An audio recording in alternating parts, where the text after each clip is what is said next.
Try go first half stats in this rivalry game. Number 13 BYU. Look at the total yardage and the yards per play. Utah State is 3-1, but they are down by 11 as we get ready for the second half. Rich Welts, Aaron Taylor, Jenny Dell will join us shortly. Of course, we have to qualify this with Utah State's been a second half team throughout this season, and remember the second half BYU had last week against South Florida. Yeah, you have to hope that Utah State can come out and do something defensively, because this game has been dominated by BYU on both sides of the football. You take a look at the first half, Rich. We started the game with the defensive line and getting the tackles for loss. 7 tackles for loss so far with this defensive unit. The run game has been non-existent, and they've gotten a couple sacks. And then it was the big plays by this offense through the air, 6 passes for 132 yards and a touchdown. And they have 4 running plays that have amassed 106 yards, including this 59-yarder in the second quarter by Algier. It's just been dominant so far for this BYU ball club. But when you consider that Utah State's still only down 11 points in this ball game, it's pretty remarkable with how poorly they played at times. Cougars get the football first. That's into the end zone. We go down to the field, and Jenny Dell. Hi, Jenny. Hey, Rich, you just said it. They're a second half team, Utah State. When I spoke with Coach Anderson, he said, we have them right where we want them. We're going to outwork them in this second half because of our conditioning, our passion, our desire. And yes, they are sticking with Bonner in this second half. Now, as far as Coach Sataki goes, he said, this is fun. I love this atmosphere, but we got to stop making mistakes and helping them out. And Jenny, it doesn't seem to bother BYU that the students are right behind him, does it? I think they're actually enjoying it. They're feeding off of it from my perspective. Jacob Conover comes out to start. Remember the hit that Baylor Romney took at the end of the first half. Conover is a really top prospect, lobs this one to midfield, and he was looking for his high school teammate. That's right, he was high school teammates with Gunnar Romney in Chandler, Arizona at Chandler High School. This is an extremely huge development in this game, Rich. You mentioned it. That hit that Baylor Romney took, he hit his head on the ground. He's not here starting the second half. He's been so key to this offense. I would think that they would start to rely on Algier a little bit and get that run game going. Turn around, hand it to Algier. Left side, and he is stuffed. In case you missed it, this was after a throw, tail end of the first half.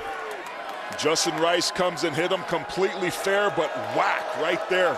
And a lot of times when your head hits the ground, it's not the initial hit. It can be the ricochet that took place after. You saw Romney immediately grab his head. That is a huge storyline in this ball game to start the second half. Scouting report on Conover, he can really throw it. Won't run much, but boy, can he throw it. 2 state championships at Chandler High School in Arizona. Third down, play action, flags, lots of them. And remember, Rich, when you asked the offensive coordinator, Aaron Roderick, tell us about Conover, he said, man, if we get there, something's gone really wrong. False start. Offense number 71. 5-yard penalty. Third down. Different quarterback, different cadence. Let's go down to Jenny. Yeah, guys, I talked to Coach Sataki right when he was running in for halftime. I asked about Baylor Romney. He said he thought he was fine, but they are checking him out during halftime. So I'm going to see what's going on in the sideline, guys. And remember, Jaron Hall, the starting quarterback. The game clock to 14-12. Jaron Hall is out for the second straight game. He was injured in the win over a top 20 team, Arizona State. That's why Romney got the start against South Florida and tonight against Utah State. But if anybody's deep at quarterback, it's BYU. A lot of people near the line of scrimmage. A screen's a very safe play call here. 4-man rush. Conover, little short throw. And Pau doesn't drop many, but that one slipped through his hands. And this has energized the crowd here in Logan.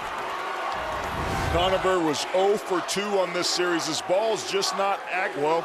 It wasn't as bad as I thought. If you're Pau, you have to be able to catch it. It actually hit him right in his hands. It was a better throw than I thought, which is interesting to me. The quarterback does his job, but a receiver's been money so far this season. Has a big drop there on third down. First punt tonight for BYU. Ryan Rico is really good. He's averaging over 50 yards a kick. And he blasts this one. Nathan from the 20. Trying to get outside, he doesn't.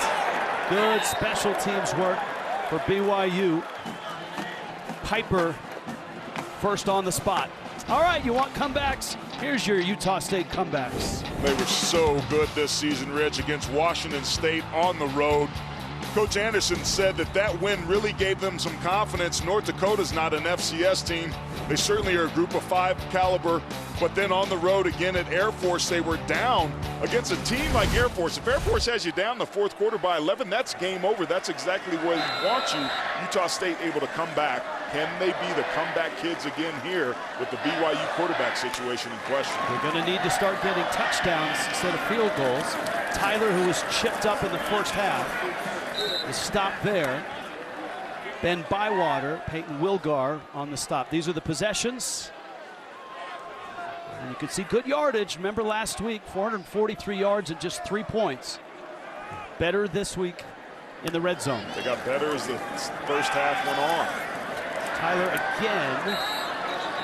Mahe and Bywater again to the 24-yard line. This will be a third down and a long 6. Logan Bonner, 12 of 21, 161 yards, touchdown and a pick. Going sideline, the big man, McGriff. And good coverage all the way down by Caleb Hayes. It's a huge stop by this BYU defense. Just beautiful coverage right here. Ball's just a little thrown outside of McGriff's reach. He's got some big wingspans there, but can't haul it down. And Utah State, after finishing the first half really well, starts the second half going 3 and out. Aussie Rules footballer, college punter Stephen Cottonley. That's an end over end, and it's coming up short. Good bounce for Utah State. And it'll be marked right about the 36-yard line. Quarterback situation, a question right now for BYU. They are on top, 24-13. Zach was awesome, and since his first day here to his last day, he was always getting better at something. When you have someone that's willing to work that hard and willing to do whatever it takes, really the sky's the limit for him. He just knew his plays. He literally lived in film, lived in the film room. He would get the ball in the right place where it needed to be. Speaking of Zach Wilson in the NFL, doubleheader tomorrow on CBS. Early slate highlighted by Patrick Mahomes and the Chiefs in Philly against the Eagles. Then you got Steelers headed to Lambeau to take on the Packers. And don't sleep on Titans at Jets. A lot of BYU fans will have eyes on that. That's all on Sunday, our Sunday doubleheader. Second overall pick by the Jets was Zach Wilson. What depth, right? Then you get Jaron Hall, and you have Baylor Romney, and now Conover is in there. Algier to the 41-yard line, and we check in with Jenny Dell. Jenny? It is official. Baylor Romney is out for the rest of this game. Guys, there was no official injury report, but we saw him hit his head pretty hard. So after Conover, if something happens to Conover, it'll be Soljae Mayava-Peters, who would be the backup quarterback now. All right, excellent work down there, Jenny. 24-13 lead for number 13 BYU. Jaron Hall, starting quarterback, did not suit up. Been injured for the last 2 games. As you heard Jenny say, Romney is out. Conover, the talented freshman from Chandler, Arizona. False start. Offense number 74. 5-yard penalty. Second down. Second false start we've seen, Rich, with the new quarterback on the road with a lot of crowd noise. BYU needs to be careful here. You don't have another can of quarterbacks to open up. You've got an extremely good running back in the backfield, but there's Jaron Hall, who's now dressed and in pads. Before he was in street clothes. That might be a backup of the backup if you have to go and fill in another spot under center. Second down 11. Algier spins out of 1. It's tough to arm tackle this guy. To the 40-yard line. It's a gain of 4. Patrick Joyner made the stop. You can already see one of the adjustments the defensive coordinator Bonda has done as he's loading the line of scrimmage. He expects what we all expect, which is to lean on Tyler Algier, who in the first half was averaging over 10 yards per catch. He was explosive. But if you're BYU, you don't have to make the great play like we saw Romney do. You have to eliminate the bad one. And here's another important third down. Let's see what they dial up. Isaac Rex, the big tight end, bottom of your screen. Conover's throw is on the mark. Powell caught, dropped. Johnny Carter coming up, made the play. You can tell this Utah State team is smelling blood. That was a very conservative play call. You know you need to get the first down. You're comfortable throwing this short route underneath. The Aggies are squatting on it and force the punt.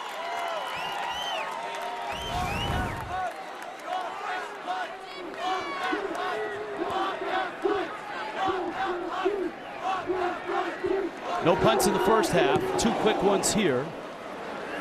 Big leg of Rico. And a fair catch called for and made at the 20. Nicely done by Jordan Nathan. Utah State gets the football when we return.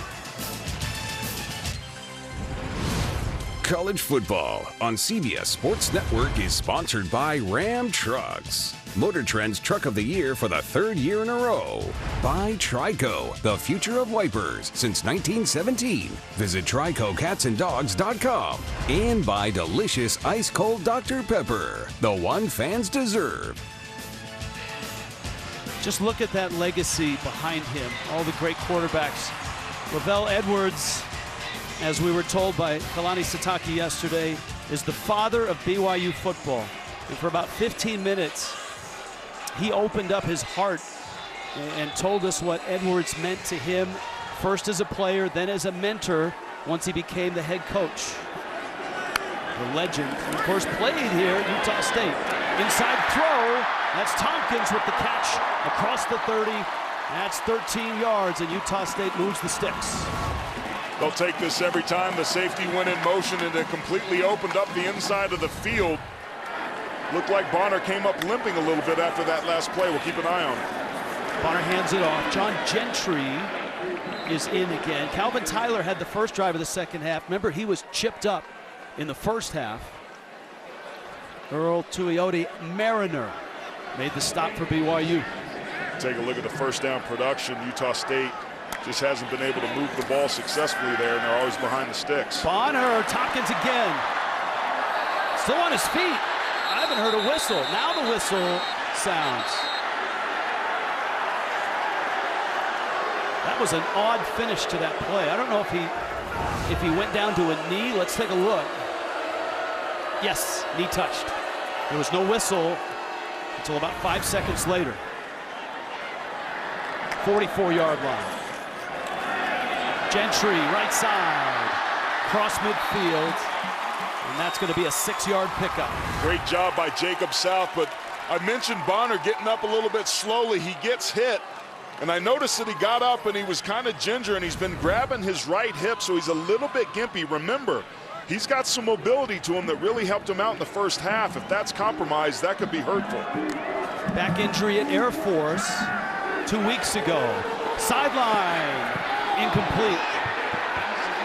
Both the defensive back and Brandon Bowling looked like they were stumbling, and that DB with good coverage was Ammon Hanneman. We haven't called Bowling's name much tonight, only 2 catches, but he's been a big piece of this offense. He's fighting for the ball. Both players just get caught up. That's an excellent no call there. They're down 3. Get a sense that Utah State's feeling it. There's energy coming back into the stadium. They just need to keep getting first downs. Got to get to the 46. Blitz comes. Bonner throws. That's caught by Bowling again. That's a first down. We just mentioned how important Bowling is to this offense. He stabbed that football out of the air. There was some mustard on it. Just a good reception to move the sticks.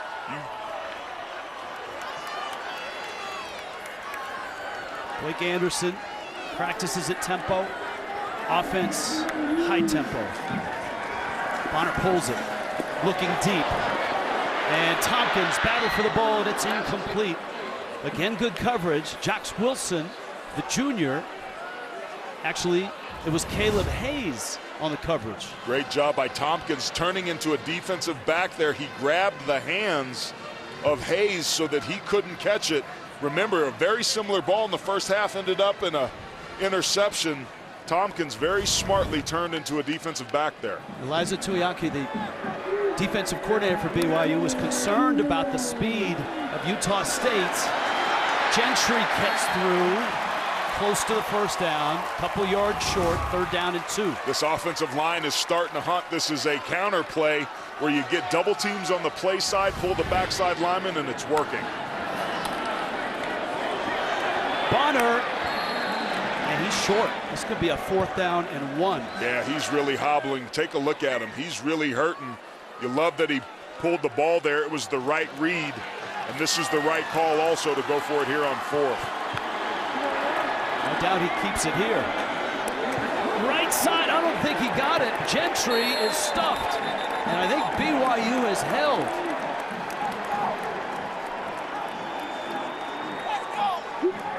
Chaz Ayu at the bottom of the pile, and they have held. BYU gets the football back.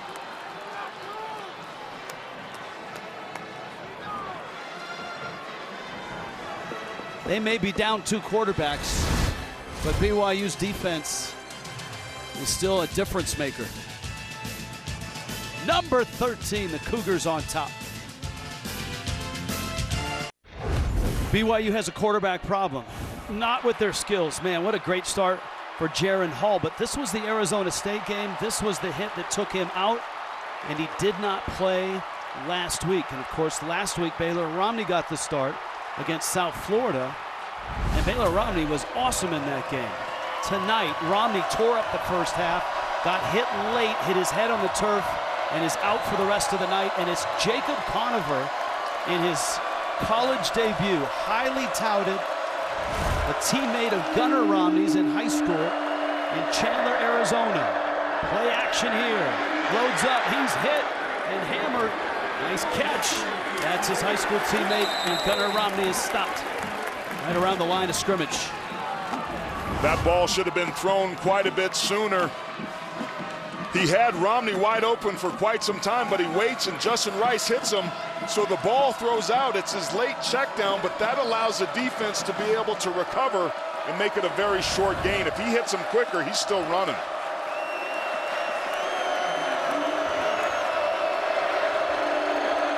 Second down, 8. Algier has a hole, breaks to the outside, flag down, out of bounds, midfield. This feels like it's coming back for a hold. Some incredible nifty running by Algier there. Parting of the Red Sea inside, my gosh. Holding, offense number 2. 10-yard penalty, still second down. That's Pau, the wide receiver, the second mistake we've seen him make here in the second half. First a drop pass on 3rd down, and now a hold.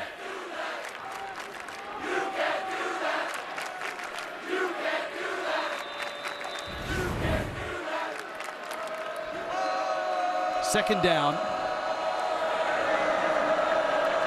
and 12.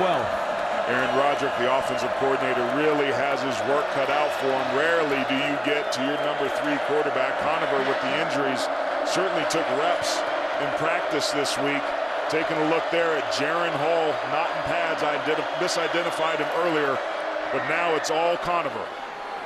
That one just overthrown. Gunnar Romney, the intended receiver. 3rd down and 12. And as Jenny reported, Solje Maeva Peters is the next man up. He's a freshman out of Hawaii. And Rich, right now, Conover already has more incompletions than Baylor Romney had in the entire first half. 2 completions, 5 incompletions, and here on 3rd and long, it ain't looking good. That last pass was open, just overthrown. But keep it on the ground. Katoa stops. That's a heck of a play. Yes, it was. By Ephraim Bonda's defense.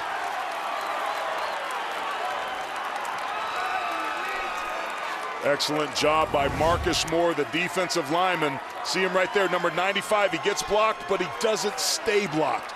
That's the sign of a good defensive line, and that's why Bonda's so happy. These guys hadn't always played so well, but he said, our guys fight and they play hard, and that's why I love them. Rico into punt. 3 straight 3-and-outs. That's a bomb. Look how high that is. All the way down to the 11-yard line. 24-13, number 13 BYU on the road and on top. Merlin Olsen Field, Maverick Stadium has come to life. Sellout crowd. Our Geico difference makers. Algier on the ground, already over 100. Man, he had that 59-yard touchdown. Showed a little bit of open field speed and some maneuvering. He's going to be somebody that they have to rely on. And just like the Aggies are going to have to try to feed Devin Tompkins more. 7 receptions, 82 yards. He's been targeted 11 times. I wouldn't be surprised if there's 5 or 6 more before this game's done. And a question, I guess, for everybody here is the lack of mobility for Logan Bonner, which we saw in the last drive. How does that affect his protection and the play calling? It completely eliminates the zone read game, or at least to be effective, which helps BYU. Tyler in motion. Bonner in the pockets. Inside throw on the money. Nice catch there. Derek Wright was checked in with Jenny. Yeah, you see Bonner's definitely hobbling out there, but when he came over to the sideline, trainers didn't even come to check on him. Andrew Peasley was warming up on the sideline, but still Bonner, guys. Thank you, Jenny. Up tempo. Ball out. It's loose at the 10, and it's covered there by Tyler. Near disaster as it is. It'll be a loss, a sizable loss. That's Tyler Batty coming in, slanted all the way out from the defensive end position, comes in the A-gap, the space between the center and the right guard. Tyler's not expecting it and knocks the ball out. It's a loss of about 14 yards. Second down, 22. D-line has been impressive tonight. Bonner, head fake. Blitz is there. Out of the backfield, Tyler with a catch. And caught from behind. Max Tooley, the sophomore out of Bountiful, Utah.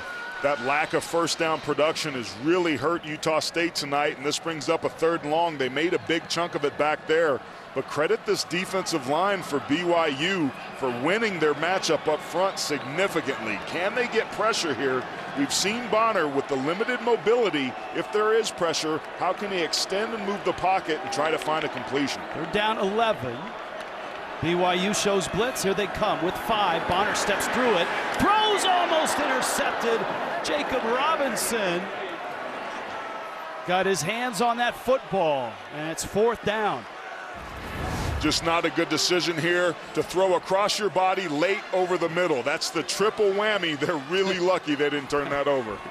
That's the trifecta you don't want to hit. No, sir.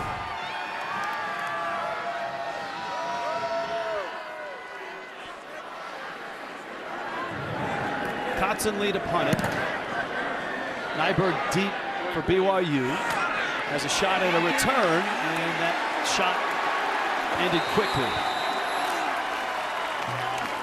If you're just joining us, first half, this guy, Baylor Romney, was terrific. 15 and 19, 187 yards and a touchdown.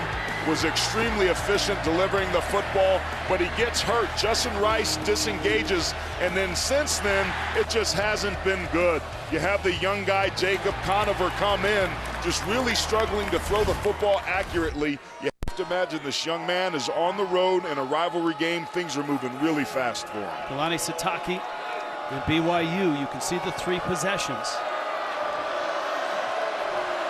That's a grand total of 6 net yards. And the challenge is to get the youngsters some confidence. A throw like that will do it. Gunnar Romney has it. And to midfield he goes. 15-yard pickup. Cash Gilliam on the stop. I like the play call there. Work the edges a little bit. Force Utah State to make the tackle. They don't here and almost break one.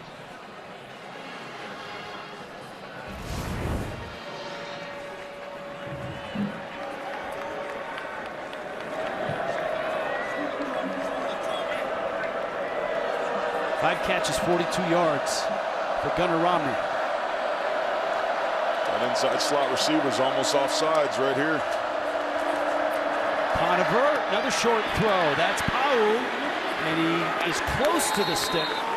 Gets hauled down from behind by Shaq Bond. And we check in with Jenny. I know the Cougars are dealing with all these injuries, but you wouldn't know it by looking at Sataki. As offensive coordinator Aaron Roderick said, he is all positive all the time. He is the Ted Lasso of college football, and that's exactly what he's looking like on the sideline, guys. He's got a tent inside a teepee. A little too tense, you know what I'm saying, Rich? He may need Danny Rojas right now. Danny Rojas. Get this offense going. And right now the youngster seems to have a little rhythm. Jacob Conover. And you can credit his offensive coordinator for helping create that. Algier has the first down. Gilliam makes another stop. Great tackle by Cash Gilliam. He was questionable coming into this ball game. Made a great tackle there. Also set the edge on the previous drive. Came up and was really physical. He brings a nice set of tenacity to that back end. Man down, Utah State. You saw Gilliam right there work inside out. They're a shoulder leverage team that employs the hawk tackling, named after the Seattle Seahawks, rugby style tackling.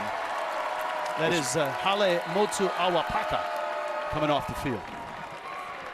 That's quickly becoming the norm, isn't it? That rugby style that Pete Carroll has really helped push. It has, and the reason why is it's a way to be able to tackle the football but take the head out of the game. Rugby's done an extremely good job of that. Football's adopted it. There's even some high schools around the country and leagues that mandate that you tackle that way, which is good for everybody. Utah State's 39-yard line. Around the right side, Nakua and Puka Nakua. You see where they mark him out of bounds at the 30. He's going to be short of the first down.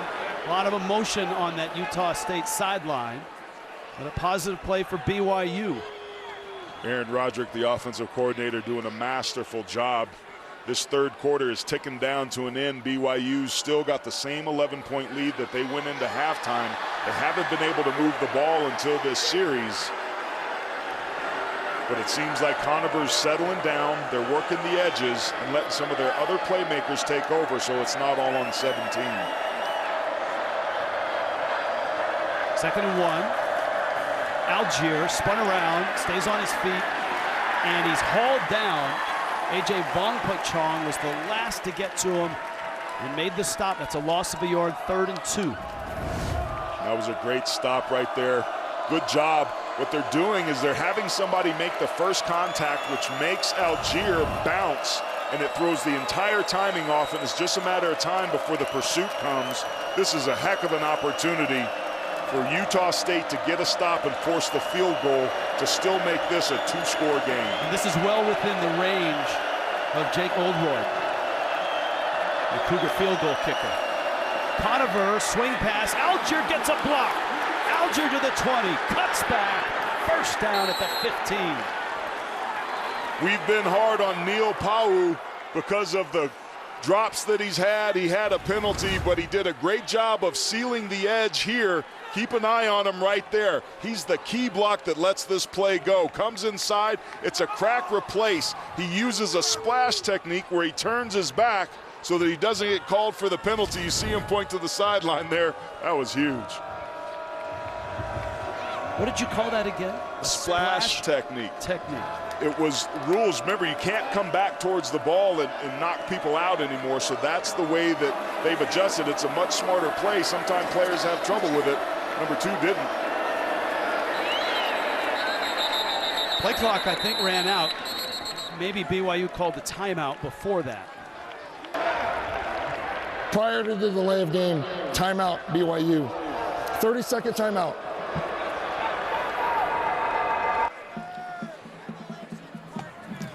The momentum that BYU has right now is just incredible. Since the start of 2020, BYU is 15-1. Their one loss was to Coastal Carolina, a game that was arranged like 2 days before it was played, and it was on the road. They got to number 8 in the AP poll. They're number 13 this year, and they're trying for, well, now the first time in school history with back-to-back 4-0 starts. They're trying to start at 5-0. And by the way, the invite from the Big 12 arrived, and what a moment that was. You just credit the entire athletic department, and that man right there Kalani Sitake for maneuvering through 11 years of independent football. It's hard, it has its benefits, but it's not easy. And they'll be in the Big 12 in 2023. That's a lot of momentum. Red Zone brought to you by Verizon. 2 trips, 1 touchdown, 1 field goal.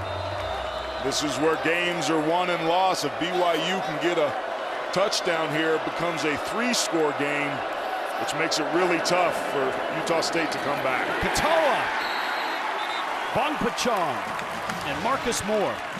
And remember, BYU didn't play so good in the second half.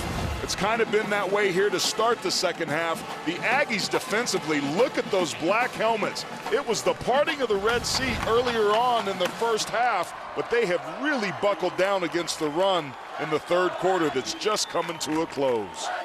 1 quarter left in this rivalry game. Number 13 BYU on top of Utah State.